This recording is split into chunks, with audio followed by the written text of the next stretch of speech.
Patrick Ballois, horloger indépendant à Genève, en Suisse, d'origine bretonne, franco-suisse maintenant, arrivé en Suisse une première fois à 20 ans, reparti, et puis revenu à 30 ans, et plus jamais reparti.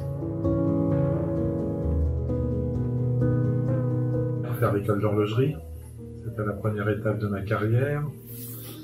La seconde, arriver en Suisse, au milieu des montagnes, de la neige et des chalets. J'oublierai jamais, je suis reparti après 6 mois, parce que j'ai pas supporté. La troisième, revenir en Suisse, à Genève, que j'ai aimé et adoré et où je suis toujours resté. La quatrième, mon expérience cette année aux côtés de François-Paul Journe. Et ma cinquième étape, mon indépendance, qui a commencé il y a 10 ans maintenant. J'ai participé à plusieurs concours avec mes montres. Le plus connu, on va dire, c'est le Grand Prix de l'horlogerie de Genève, où j'ai toujours été présélectionné, mais j'étais dans les 5 premiers, mais j'ai jamais fini premier malheureusement.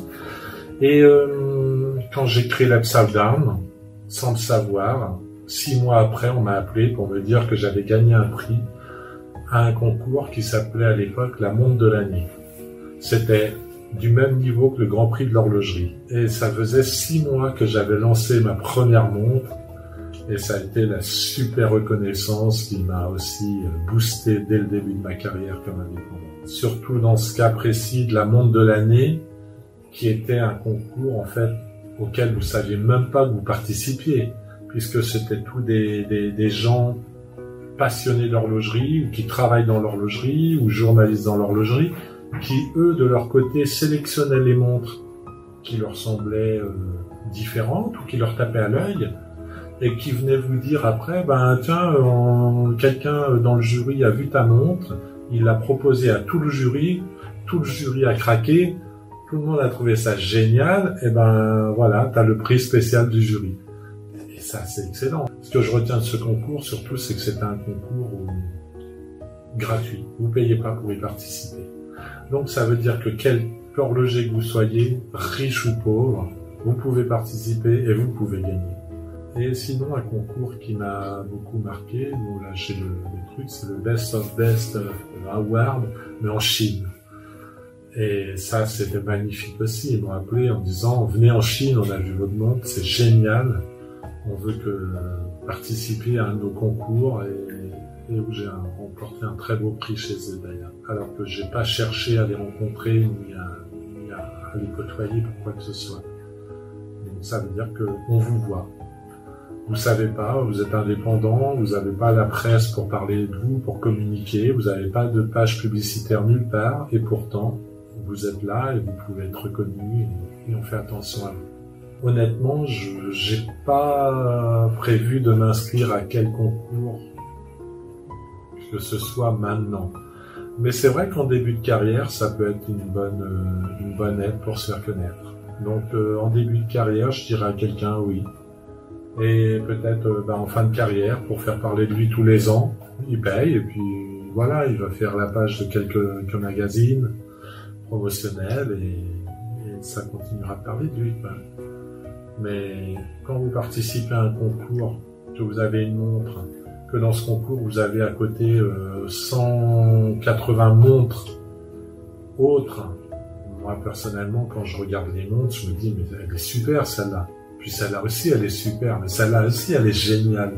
Vous vous sentez un peu plus petit, donc c'est pas forcément bon. Il y en a qui vont penser que leur montre, c'est la meilleure. De toute façon, quoi qu'on leur montre. Je vois les choses à l'envers, moi. Et c'est pas bon pour moi. Vive l'instant présent. C'est vraiment le message le plus important de mes créations. Le passé, on ne peut pas revenir en arrière, et l'avenir, il est incertain.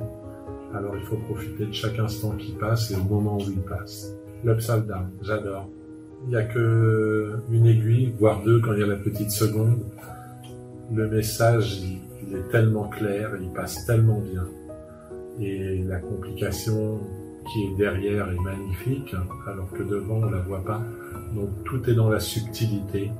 Et ça, c'est ce que j'aime. Protégez vos idées, votre nom, votre savoir-faire, votre imagination, et gardez votre indépendance. Si vous pouvez être indépendant, restez indépendant. On a une profession et souvent les horlogers, peut-être plus que les grandes manufactures, ont des idées que dans les grandes manufactures, ils n'arrivent pas à trouver en fait. Ils vont les chercher chez les indépendants. Donc, gardez-les pour vous. J'étais pas abonné avant, mais je vais m'abonner maintenant. Parce que vous vous intéressez aux horlogers indépendants déjà. Moi, je suis plutôt pro-indépendant, y compris pour les autres marques. Je m'intéresse d'ailleurs uniquement à ce que font les horlogers indépendants. Et on a besoin de gens comme vous qui s'intéressent aux indépendants et qui véhiculent le message de ce qu'est un horloger indépendant. Donc oui, abonnez-vous et moi-même je vais m'abonner.